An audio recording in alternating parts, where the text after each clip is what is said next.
வணக்கம். இன்றைய மாவட்ட செய்திகள். சிவகங்கை மாவட்டம் மானாமதுரை நகராட்சிக்குட்பட்ட 10வது வார்டு பகுதியில் அரசு ஹாஸ்பிட்டல் அருகே தார் ரோடு போடப்பட்டது. ரோடு போட்ட சில மணி நேரத்திலேயே கைகளால் பெயர்த்ததால் பெயர்ந்து வருவதாக பாஜக கவுன்சிலர் முனியசாமி புகார் தெரிவித்தார். ரோடு தரமற்ற எந்த தாரே இல்லாம ரோடு ஒரு வருஷம் தான் ஆட்சி போட்டு இது மறுபடியும் இப்போ ஒரு வருஷத்துக்குள்ள மறுபடியும் இப்போ போட்டுக்கிட்டு ஆனால் எந்த தாருமே இல்லை, தாரே இல்லாமல் தரமற்றமாக போட்டுக்கிட்டு இது அதிகாரிகளும் எந்த அதிகாரிகளும் வந்து கண்டுக்கிறது இல்லை. கான்ட்ராக்ட்காரங்க அவங்க வாட்டில் ஒரு கவுன்சிலர்கிட்ட கூட தகவல் கொடுக்கறது இல்லை. எந்த தகவலுமே இல்லாமல் அவங்களாம் வந்து நைட்டோட நைட்டாக போட்டுட்டு போயிட்டே இருக்கிறாங்க. மறுநாளே தேர்ந்துருது. இப்போ இந்த தார் ரோடுக்கு வந்து எத்தனை வருஷம் இதோடைய கெப்பாசிட்டின்னு தெரியல. வருஷம் ஒன்று போடுறாங்க. இப்போ நல்லா இருந்த ரோட்டில் மேலேயே போட்டுக்கிறாங்க. இப்போ ஒரு ரோடு போட வந்ததை நிப்பாட்டி வச்சுருக்கேன் என்னுடைய வார்டில். இங்கே என்னுடைய வார்டை 10வது வார்டை நகராட்சி இதுவரை எந்த அடிப்படை வசதியும் செய்து கொடுக்கல. நானும் பல முறை சொல்லியாச்சு, இதுவரை சொல்லல. இதே இந்த வண்ணாங்குளம் கம்மாயில் தண்ணி கிடக்கு. பொதுமக்களுக்கு ஃபுல்லாக ரொம்ப போரில் ரொம்ப தண்ணியே கழிவு நீரே வருது. இதுவரை நான் பெட்டிஷன் கொடுத்து இதுவரை இன்னும் கொடுக்கல.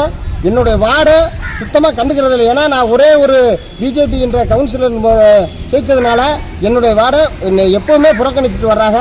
இது பாரத பிரதமருடைய அந்த கழிப்பறை இது 30 லட்சம் ரூபாய்க்கு நான் மண்டலத்தில் சொல்லி இதை கட்டி கொடுத்தேன் நகராட்சிக்கு.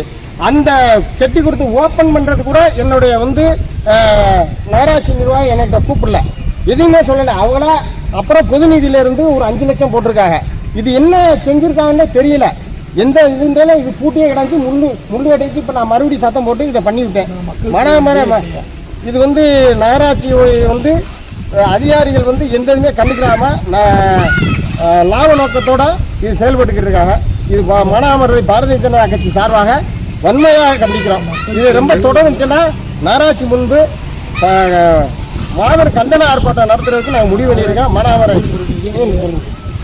ஒசூர் சுசுவாடி அரசு மேல்நிலைப் பள்ளியில் சமூக அறிவியல் ஆசிரியர் ஸ்வர்ணா தனது சொந்த பணம் 1,50,000 ரூபாய் மதிப்பில் செஸ் கிளப் அமைத்தார். அதை தமிழக பள்ளி கல்வித்துறை இயக்குநர் கண்ணப்பன் திறந்து வைத்தார். மாணவ மாணவியர்களோடு அமர்ந்து செஸ் விளையாடினார். நான் ஜூஸ்வாடியில் இருக்கிற கவர்மெண்ட் ஹையர் செகண்டரி ஸ்கூலில் படிக்கிறேன். இன்றைக்கி வந்து செஸ் கிளப் ஓப்பன் பண்ணியிருக்காங்க எங்கள் ஸ்கூலில். அது ஓப்பன் பண்ணுறதுக்கு வந்து கல்வித்துறை இயக்குனர் அவங்க வந்து ஓப்பன் பண்ணி வச்சாங்க. எங்கள் ஸ்கூலில் வந்து நிறைய பேர் செஸ் விளையாடுறதுக்கு வந்து இன்ட்ரெஸ்ட்டாக இருக்காங்க. நிறைய பேர் வந்து காம்படிஷனும் போய் வின் பண்ணிட்டு வந்திருக்காங்க. இங்கே செஸ் விளையாடுறதுக்கான எல்லா ஃபெசிலிட்டிஸும் பண்ணி கொடுத்துருக்காங்க. அவங்க வந்து ஓப்பன் பண்ணி வச்சாங்க. அது அவங்க வந்து பண்ணது வந்து ரொம்ப ஊக்குவிக்கிற மாதிரி இருந்துச்சு எங்களுக்கு.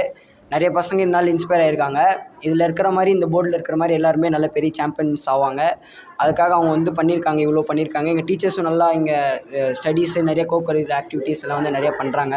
அதனால் எங்களுக்கு இந்த ஸ்கூலில் படிக்கிறது நல்லா இன்ட்ரெஸ்ட்டாகவும் இருக்குது.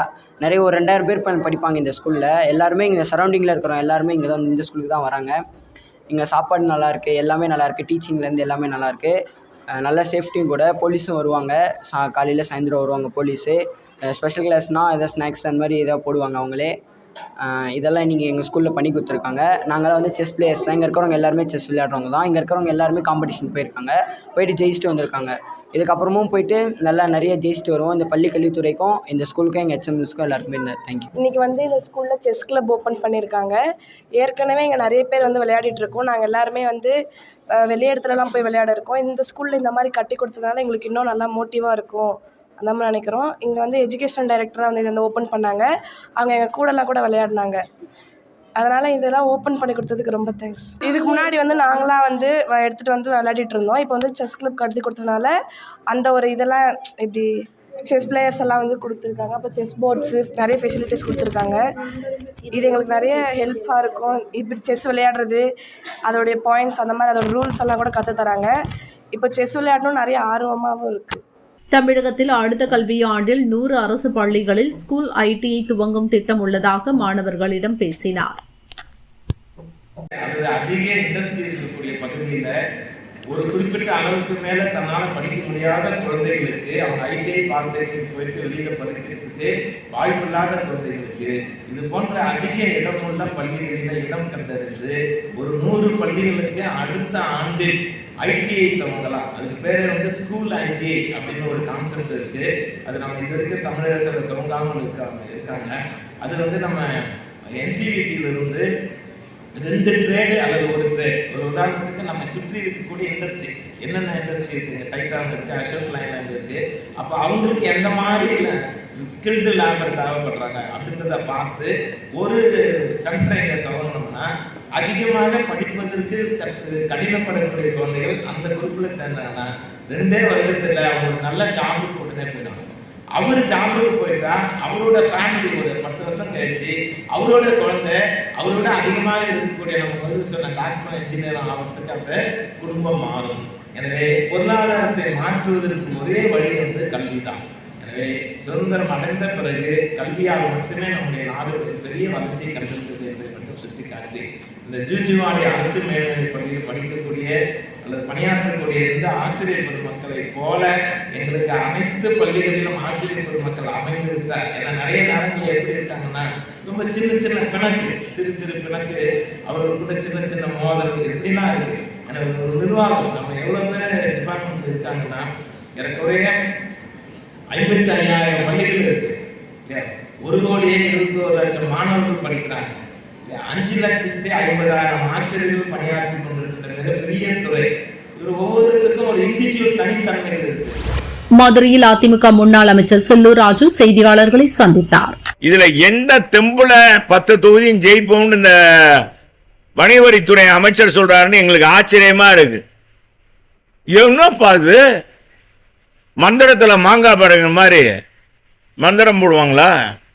இல்ல இருக்கிற பணத்தை கொண்டாந்து குட்டி நகையா கொடுக்க போறாங்களா, தங்கமா கொடுக்க போறாங்க மக்களுக்கு? தங்கமா கொடுத்தா கூட மக்கள் ஓட்டு போட மாட்டாங்க, மதுரை மக்கள் அந்த நிலையில இருக்காங்க. அதைத்தான் நாங்க உங்கள்கிட்ட பகிர்ந்துக்கிறதுக்கு தான் வந்திருக்கோம். சொல்லுங்க. எல்லாம் வாய் பந்தல் தான் போடுறாங்க. வாயிலே சொல்லிடுவோம், வாயிலே அல்வா சொல்றேன், வாயிலே வடை சுடுறேன்னு சொல்றாங்க இல்லையா? நம்ம முதலமைச்சரே சொல்லிருக்க ஏற்கனவே வாயில வடை சுடுறவங்க அப்படின்னு. இப்ப அதை அவங்க எடுத்துக்கிட்டாங்க. மதுரை மக்களுக்கு என்ன செஞ்சிருக்கீங்க? வந்ததுல இருந்து இந்த 4.25 வருஷத்துல மதுரை மக்களுக்கு வந்த பிறகு என்ன செஞ்சிருக்காங்க? இந்த பாலம், இந்த தேவிப்பிரிச்சு, இது நாங்க காலத்துல எங்க காலத்துல பணம் ஒதுக்கப்பட்டு எல்லாம் டிபிஆர் தயார் பண்ணி எல்லாம் செஞ்சது. கோரிப்பாளையம் பாலம் வேற என்ன செஞ்சீங்க? ஏங்க 48 கோடிக்கு போய் ஏறுதழுவுன்னு ஒரு கட்டடம், அது ஜல்லிக்கட்டுக்கு ஒரு மைதானம், அவ்வளவு ரூபாய் செலவழிக்கணும் மக்கள் வரி பணம். எங்க போய் கட்டுறாங்க பாருங்க. அது மக்கள் பயன்பாட்டுக்கு செய்யலாம்ல. தமிழ்நாடு பால் உற்பத்தியாளர் சங்கத்தின் 7வது மாவட்ட மாநாடு மாநில துணைத் தலைவர் செல்லதுரை தலைமையில் பெரம்பலூரில் நடைபெற்றது. இக்கூட்டத்தில் பால் உற்பத்தியாளர்களை காத்திடவும் பால் தொழிலை பாதுகாத்திடவும் எடுக்க வேண்டிய நடவடிக்கைகள் குறித்து விவாதித்தனர். தனியார் பால் கொள்முதல் பெரும் நிறுவனங்களுக்கு சாதகமாக இருக்கிறது. தனியார் ஆக்சன் மாதிரி, ஆரோக்கிய மாதிரி இதர தனியார் நிறுவனங்கள் 50க்கும் மேற்பட்ட தனியார் நிறுவனங்கள் தமிழ்நாட்டில் இருக்கிறது, கொள்முதலிலும் விற்பனையிலும். ஆகவே அதற்கு ஏற்ற வகையில் தமிழ்நாடு அரசினுடைய அணுகுமுறை என்பது ஆவினுக்கு பாதகமாக இருக்கிறது, தனியார் கொள்முதல் நிறுவனங்களுக்கு சாதகமாக இருக்கிறது. ஆகவேதான் மக்கள் மத்தியில் ஆர்வத்தோடு வாங்கி கொண்டிருந்த அந்த ஆரஞ்சு கலர் பாலை நிறுத்திவிட்டார்கள். உங்களுக்கு எல்லாம் தெரியும் என்று நினைக்கிறேன். ஆரஞ்சு கலர் பாக்கெட் பாலை தமிழக அரசு நிறுத்திவிட்டது. அந்த ஆரஞ்சு கலர் பால் பாக்கெட்ல 8.5 4.5 சத்து. அதை தயிருக்கும் போடலாம், டீ கடையிலும் பயன்படுத்தலாம். இப்ப அதை சுத்தமாக நிறுத்தி விட்டார்கள். டீ கடைக்காரெல்லாம் ஆரோக்கிய பாலை வாங்கிட்டு இருக்கிறான். இப்ப பாக்கெட், பச்சை பாக்கெட் மட்டும்தான் வந்துகிட்டு இருக்கு. இதையும் எதிர்காலத்தில் நிறுத்தக்கூடிய ஆபத்து இருக்கிறது. ஆகவே பால் கொள்முதலையும் தனியார் நிறுவனங்களுக்கு உற்சாகம் கொடுக்கக்கூடிய வகையில் தமிழ்நாடு அரசுடைய கொள்முதல் இருக்கிறது. பால் விற்பனை, பொதுமக்கள் மத்தியில் விற்பனையிலும் தனியார் விற்பனைக்கு சாதகமாக இருக்கிறது. இந்த தவறான அணுகுமுறையை தமிழ்நாடு அரசு கைவிட வேண்டும். அதை வலியுறுத்தி வருகிற 28ஆம் தேதி தருமபுரியில் மிகப்பெரிய அளவில் பால் உற்பத்தியுடைய மாநாடு நடக்கிறது. அதில் இந்த ஆட்சியாளர்களை கண்டித்து கோரிக்கைகளை முன்வைத்து மிகப்பெரிய போராட்டத்தை அறிவிக்க இருக்கிறோம். தஞ்சாவூர் மாவட்டம் பாபநாசம் கபிஸ்தலம் பகுதியைச் சேர்ந்தவர் முருகன், வயது 35, கும்பகோணம் மாதுளம்பேட்டையில் தங்கியுள்ளார். பாபநாசம் அரசு ஆண்கள் மேல்நிலைப் பள்ளி ஆசிரியர். மேலும் கபிஸ்தலத்தில் டியூஷன் சென்டர் நடத்தி வருகிறார். கடந்த 6ஆம் தேதி தன்னிடம் டியூஷன் படிக்கும் 16 வயது சிறுமியிடம் ஆபாசமாக பேசி தனது பைக்கில் ஏறுமாறு கையை பிடித்து இழுத்து பாலியல் தொல்லை கொடுத்து மிரட்டியுள்ளார். மன உளைச்சலுக்கு உள்ளான சிறுமி பெற்றோரிடம் தெரிவித்தார். சிறுமியின் பெற்றோர் பாபநாசம் அனைத்து மகளிர் போலீசில் புகார் கூறினர். இன்ஸ்பெக்டர் உஷா ஆசிரியர் முருகனிடம் விசாரணை நடத்தினார். சிறுமிக்கு ஆசிரியர் முருகன் பாலியல் தொல்லை கொடுத்தது உண்மை என தெரியவந்தது. அவரை போக்சோ சட்டத்தின் கீழ் கைது செய்து சிறையில் அடைத்தனர். திருப்பூர் மாவட்டம் பல்லடத்தை அடுத்த கல்லம்பாளையத்தை சேர்ந்தவர் கூலி தொழிலாளி முனியன், வயது 50. அங்குள்ள டாஸ்மாக் மதுக்கடையில் குவார்ட்டர் வாங்கினார். விற்பனையாளர் குவார்ட்டருக்கு கூடுதலாக 10 ரூபாய் எடுத்துக் கொண்டார்.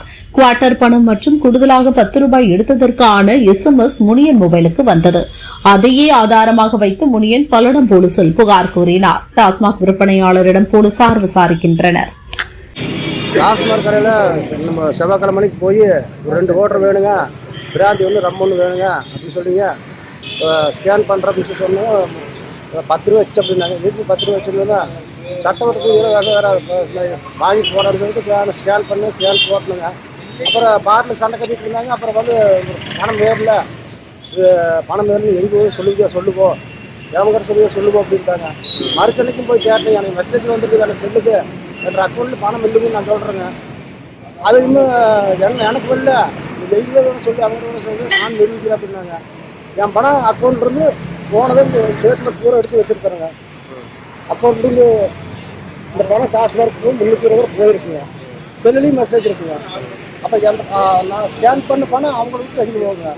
எவங்கிட்ட கூட போய் சொல்லுவோம் அப்படின்னு சொல்லி முடிச்சு விட்டாங்க. நான் பேசாமல் இருக்கேன். வந்த அப்புறம் நான் இன்னொருத்தருக்கு நான் பேசுறது அப்படின்னாங்க. பார்த்துருங்க. அப்புறம் சரி கம்ப்ளைண்ட்டை கொடுக்குறேன்னு சொல்லுங்க. எனக்கு நடந்த மாதிரி இன்னொருத்தருக்கு நடக்கூடாதுங்கிறத கம்ப்ளைண்ட்டை கொடுத்துருந்தாங்க. அவங்க மேலே நடவடிக்கை எடுக்கணுங்க. எத்தனை பாட்டில் வாங்கினீங்க? எவ்வளோ வாங்கினாங்க? 2 பாட்டில் வாங்க காசு போட்டதுங்க. அக்கௌண்ட்டில் போட்டது என் அக்கௌண்ட்லேருந்து போட்டதுங்க. 2 பாட்டில் அவங்க கொடுக்கலிங்க. பணம் ஏறல அப்படின்ட்டாங்க. நான் சொன்னேனுங்க, எனக்கு மெசேஜ் வந்துருக்குதுங்க, பணம் போயிடுச்சுங்க, அந்த அக்கௌண்ட்டுக்கு போயிடுச்சு, 1 மணி நேரத்துக்கு ரிட்டர்ன் வர அப்படின்னாங்க. மறுச்சனைக்கு மாதம் பணமே வரலைங்க. மறுபடியும் போய் கேட்டனுங்க. எனக்கு மெசேஜ் வந்துருச்சுங்க, பணம் இங்கே எனக்கு வரல பணம் அப்படின்னாங்க. நான் ஸ்டேட்மெண்ட்டும் எடுத்து போய் பார்த்து அவங்க வந்து பணம் போயிருக்குங்க. 300 ரூபா பணம் போயிருக்குங்க. ஆனால் இல்லவே இல்லைங்கிறாங்க. அந்த பணம் எங்கே போச்சுன்னா அவங்க வந்து நிரூபிக்கணுங்க. நான் போட்டு போங்க. பணம் கூடுதல் 20 லட்சம் வச்சு கேட்டாங்க.